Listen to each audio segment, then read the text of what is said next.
जगद्वन्द्य अवधूत दिगंबर दत्तात्रय गुरु तुम्हीच ना।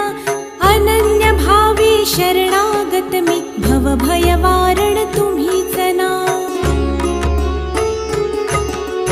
कार्तवीर्य यदु परशुराम हि प्रबोधिले गुरु तुम्हीच ना।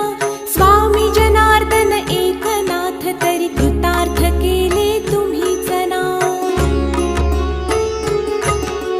नवनारायण सनाथ करुणी पंथ निर्मिला तुम्हीच ना। मच्छिंद्रादि जति प्रवृत्त केले जन उद्धारा तुम्हीच ना।